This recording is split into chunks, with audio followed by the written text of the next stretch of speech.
Today is Friday. The Lord will give us, all of us, rest.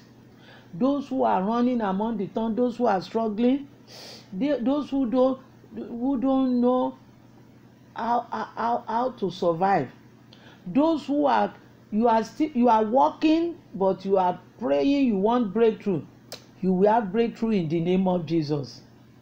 Don't mind mockers, don't listen to them. God is still doing great things.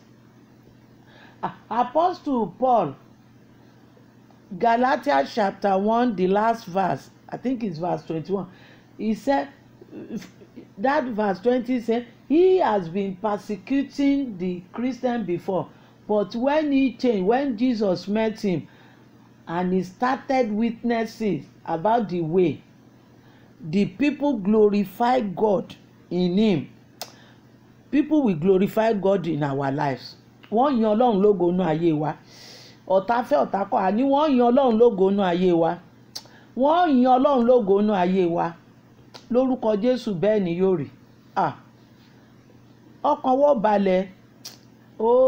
Dáfídì ó ló mú mi kọjá nínú iná, Psalm 66 verse 12. Ó ló mú mi kọjá nínú rírú omi, kò jẹ́ kó mi bò mí mọ́lẹ̀. Omi ayé ò ní bò ẹnìkankan mọ́lẹ̀. Iná ayé ò ní jó wa. Àti tó kù náà dín àti gbogbo ọjọ́ ayé wa tó kù, iná ayé ò ní jó wa. Lórúkọ Jésù, iná ayé ò ní jó wa. Iná ọ̀tá ò ní jó wa. Ìmọ̀ òkùnkùn kò ní ṣẹ lórí wa.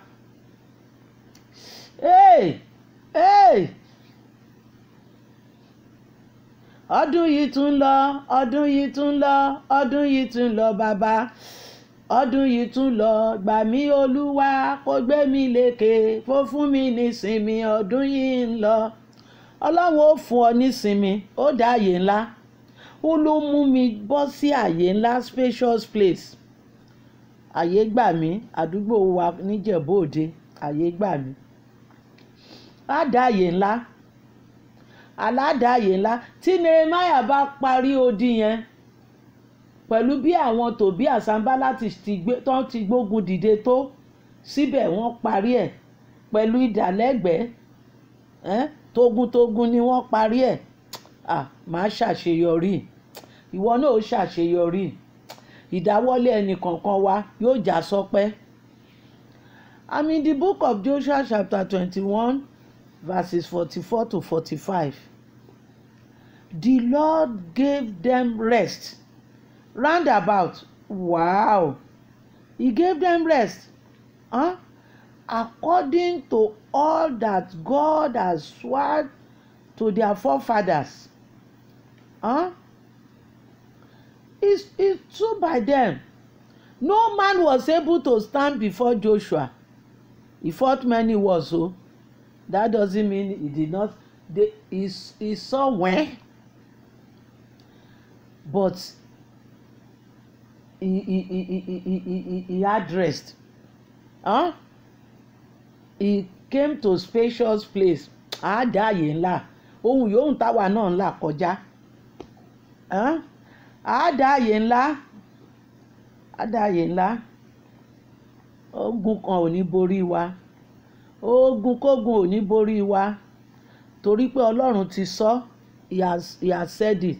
But Joshua focused on his assignment, that you should lead this Israelites to the promised land and share land for them. He focused on it. He did it. Òun náà ṣe mistake o, but he did it. Praise God. Lágbára Ọlọ́run, ìdáwọ́lé ẹnìkankan ó yọrí sí rere. Á ṣàṣeyọrí. Á ṣàṣeyọrí. Pàápàá lẹ́nu iṣẹ́ ìránṣẹ́, I'm praying for men and women of God. You will finish well like Joshua.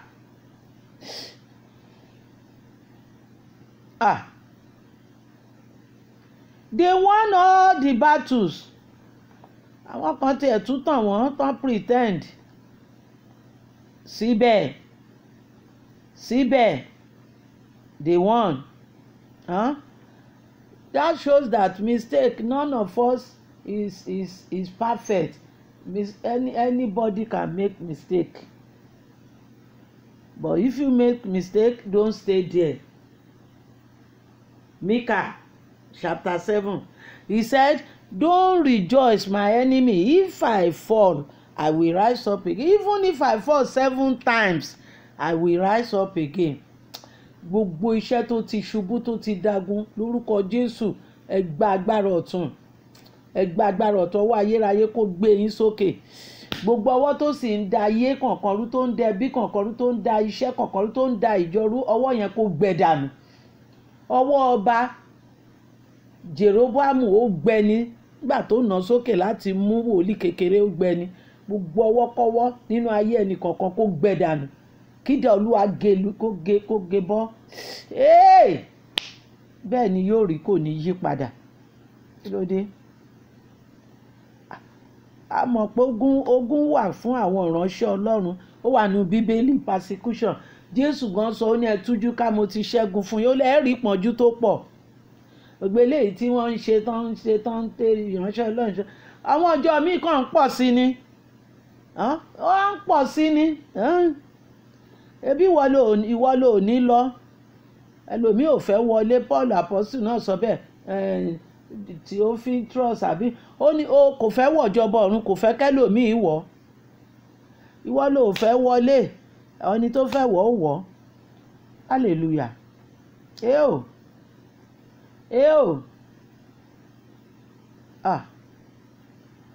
Ọlọ́run ti búra Joshua. Ó dúró. Joshua he stood, he abide in God. He abide in God. He said, me and my family, we will serve God. Nothing outside it. It's not negotiable. Èmi o, it's not negotiable.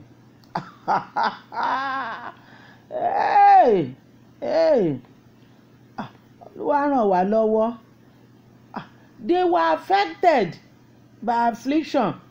They were deceived by nation nearby. No problem.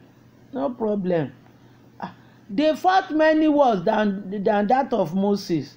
Twice than that of Moses. There was rebellion among them. You remember Achan? No problem. But all the same, they came to rest. You will come out to rest. Ó bọ́nú ìṣòro lórúkọ Jésù. À bọ́nú ìṣòro, à bọ́nú ìdààmú. Ó sì máa dára jù báyìí lọ o. Ó sì máa dára jù báyìí lọ. Ó máa dára jù báyìí lọ. Ẹ má jẹ́ kọ́kàn wá mì. Wọ́n bá gbọ́ Jésù ní kẹ́ má sáré lọ bẹ̀. Ẹni bá dẹ̀ fẹ́ kó sáré lọ. Jésù wà ń bí, ó ní ẹ má dá wọn lóhùn. Ẹ bá mi kára lé. Kìkì ká kíyèsára ni. Joshua ó kíyèsára ẹ̀. Ṣé tẹ̀yìn ìránṣẹ́ Ọlọ́run ò kíyèsára? Wọ́n ṣe ń pè yín lólè tẹ́ ń gbọ́ ọmọ ìrànjó. Men of God, women of God, why are you not careful? Why are you so careless? They call you names, they call you thieves, and you are playing with goat kid. Why? Wọ́n ń pè yín lólè ẹ̀ ń gbọ́ ọmọ ìrànjó. Iṣẹ́ ẹ kíyèsára. Ó bá di bí òótọ́ ká bára wa sọ. Àṣejù ń pọ̀. Ṣé bá ṣe rí inú Bíbélì nìyẹn? Is that how Jesus did it?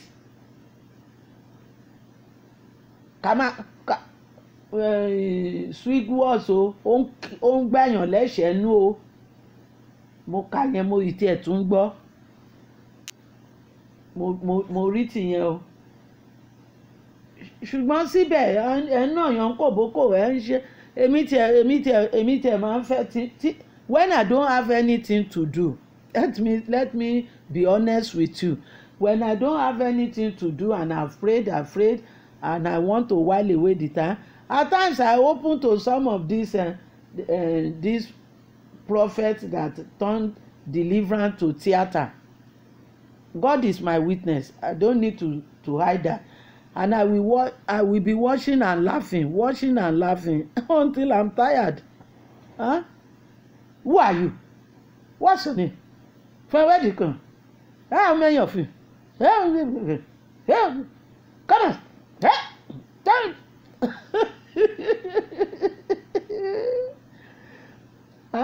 And that's what look at him. Look at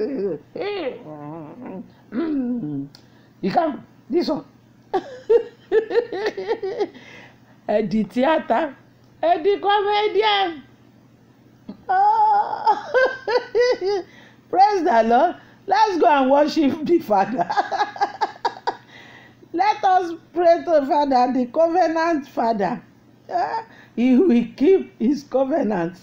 He will do what he promised he will do. He will do what he says he will do. Ọlọ́run ó mú lè ríṣẹ́ nú ayé kankan. Ìgbà mi tí alẹ́ ni mi kì í fẹ́ wò wọ́n, ọ̀sán mo fẹ́ wò. Alẹ́ ni mi kì í fẹ́ wò wọ́n, nǹkan tó dáa ni mo máa ń fẹ́ gbọ́ kí n tó sùn.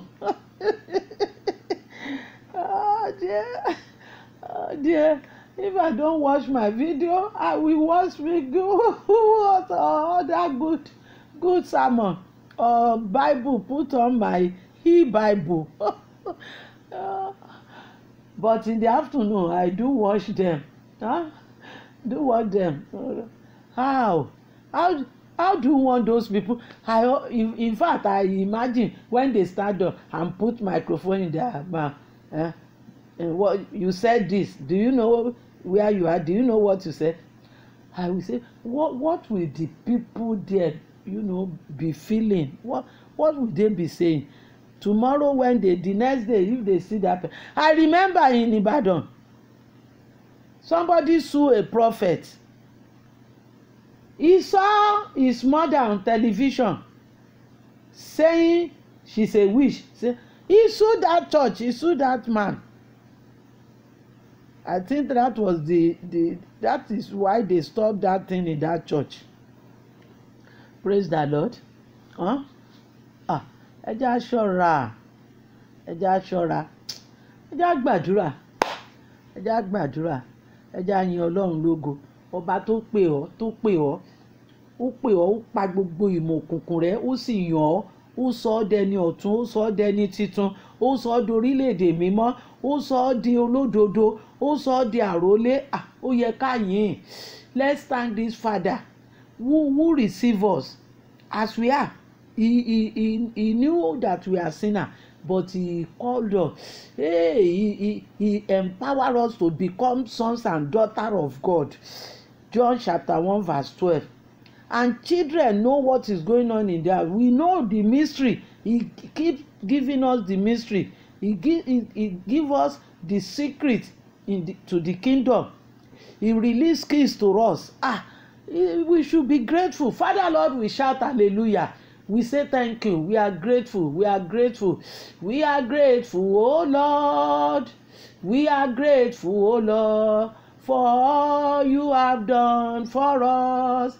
We are grateful, oh Lord. Bàbá ẹ ṣé, adúpẹ́ ẹ ṣé, asọpẹ́ ẹ ṣé, gbogbo ẹnu la fi sọpẹ́ ẹ ṣé, adúpẹ́ ìpè, adúpẹ́ tẹ̀yàn wá, adúpẹ́ agbára, adúpẹ́ àánú, adúpẹ́ ojúrere, ẹgbọ́pẹ́ kẹgbàyìn. Jésù Olúwa wa, àmín. Ọlọ́run ṣé o, ó ṣé ní tèmi o, ó ṣé o, ó ṣé o. A gbàdúrà. Olúwa, be with us as you stood with Joshua and Israel and brought them to rest. Be with us throughout this year. Bring us to rest. Bring us to the end of the year in the name of Jesus. Gbàdúrà bẹ́ẹ̀ ti dúró ti Joshua tẹ́ ẹ mú wọn débi ilẹ̀ ìsinmi wọn. Ọlọ́run dúró ti àwa náà mú wa délẹ̀ lérí. In Jesus' name, Father Lord, as you did it for Joshua, do it for us in the name of Jesus. Be with us till the end. Be with us, O Lord. Every gathering of the wicked, all the cancelling of witchcraft or principality over our life, over anybody's life. Hey, Father, we nullify it, we cancel it, destroy it completely in Jesus' name. Do not allow it to stand in the name of Jesus. Protect every one of us. Preserve us, protect us, O Lord, in Jesus' name. Amen. Olúwa yóò dúró tì wá. Olúwa yóò dáàbò bò wá. Irọ́ ni Sátánì ń pa. All bloodline covenants tó ń fa wàhálà, ẹ̀jẹ̀ Jésù ti fagilé. Kò ní ṣiṣẹ́ mọ́ nínú ayé ẹnikẹ́ni lórúkọ Jésù, lórúkọ Jésù, lórúkọ Jésù, lórúkọ Jésù, lórúkọ Jésù. Kò ní ṣiṣẹ́ mọ́. Bloodline covenant burúkú kò ní ṣiṣẹ́ mọ́. Ní ṣiṣẹ́ mọ́. Number 1, God he won't sky us with negative things, with problem. Tó pè ọ́ sọ́nà yìí kò ní dẹ́rù bà ọ́. Ọlọ́run tó pè wá pé ẹ lọ kéde kò ní dẹ́rù bà ọ́. Kò ní jẹ́ kó gun ó borí ẹ. Ọ̀nà yòówù tán gbé gbà, ogun ayé ò ní borí wa. Ogun ayé máa borí mi, àjàṣẹ́gun ni tèmi. Ogun ayé ò ní borí wa. Jésù fẹ́ kí ìrere máa lọ, ó fẹ́ káyìn máa kéde ìrere. Kò sí gbé tẹ́nikẹ́ni lè ké tó lè dá ìrere dúró. Ó dá mi lójú bẹ́ẹ̀ ni, òótọ́. Àlóòótọ́ mo mọ̀ bẹ́ẹ̀ ní sẹ́ẹ̀. Kò sí gbé kò sí. Number 2, if difficult time arises, check the Bible. Check the word of God. Check it. And use the sword of the Spirit, either internal or external. Check it. In the time of Ezra, there was internal problem. They were marrying pagan. And they had meeting, and the people obeyed. They send those women, they send them away. I'm not saying send your wife away. Apostle Paul said, if you are pleased to live with pagan, live with him. Ẹ ní ṣìgbé ẹ̀yin ọmọ wa, ẹ ní ṣìyàn, ẹ ní fẹ́ kèfèrí. Má torí pé ó pẹ́ kó lọ fẹ́ kèfèrí o. Christian lè fẹ́ Muslim. Governor Fashola Muslim ni, Christian níyàwó ẹ̀. Wọ́n ti fẹ́ra ǹsìn ti pẹ́. Àwọn ọmọ wọn tó ti di graduate àìmọye. Hallelujah. Ládùúgbò wa obìnrin kan dín ẹja, Christian ni, Àgbàlátúrà ló lọ, ọkọ ẹ̀ Muslim ni. Àwọn fámìlì ọkọ pé ẹ fílẹ̀ jẹ́ ó máa ṣe tiẹ̀. Àwọn ti jìjọ sọ tẹ́lẹ̀ jẹ́ ó máa ṣe. Àìmọye bẹ́ẹ̀. Brother wa Jagaba ńkọ́, Senator Tulumbu, ebi Mùsùlùmí ni, ìyàwó ẹ̀ Olúrẹ̀mí ṣebí Christian ni, Dickness ni. Ayẹ́kẹ̀wò nìyẹn. Hallelujah. Bára ẹni tó hùn ọ́ tédè yín yéra yín. Praise the Lord. Israelites, they always make mistake and they repent and God forgive them. If you read Psalm 105, Psalm 106, you will see it there. They repent and go back to sin, and God hand them over to enemy, and they call on God again. Àṣìṣe ò ní ṣe kó má wà, but repent, don't sit there. Repent and come back to God. With our eyes on Jesus, honestly seeking him, like Brother Sunday Adelaja said, he always spend one whole week before the Lord. He will lock himself up in his room. He will deny himself food. He will deny sex. He will deny his office. 1 week. Gbàwo lọ́lọ́run wá ṣe ní dáhùn. Hallelujah. Hallelujah. That 1 week, he will focus on Jesus Christ. He will focus on What next, Lord? I want to do thy will. What next, Lord? And Lord will show him. And when, like one pastor he told me and my husband, he came to our house and he saw DSTV. He said, he has DSTV too. He said, on Saturday, Friday night, Saturday, he will sit before it and he will download all the information. And when he stand on his people and start pouring, they look at him as a walking Bible. I said, that's why you bought it. You bought it for knowledge. That's very good. Praise the Lord. Staying before God for 1 week is to get information, to get rhema, to get logos.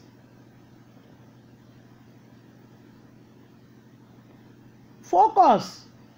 We cannot miss it. We can't make mistake because we will have his support.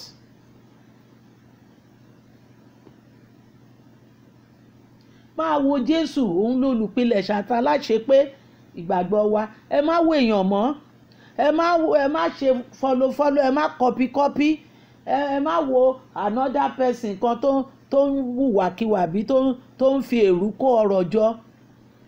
Ẹ má lépa ohun tọ́lọ́run ò ní kẹ́ lépa. Don't pursue what the Lord has not shown you, has not given to you. Focus on him.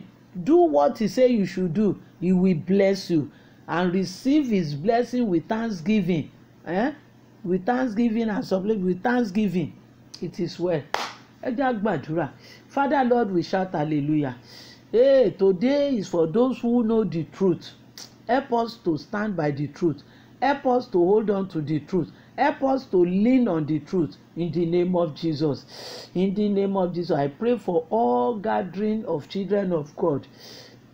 Father, bless them. Bless them. Open heaven unto them and bless them. In the name of Jesus, as we prepare for the weekend, for Sunday service, Father, Lord, what you want to do, show it to us.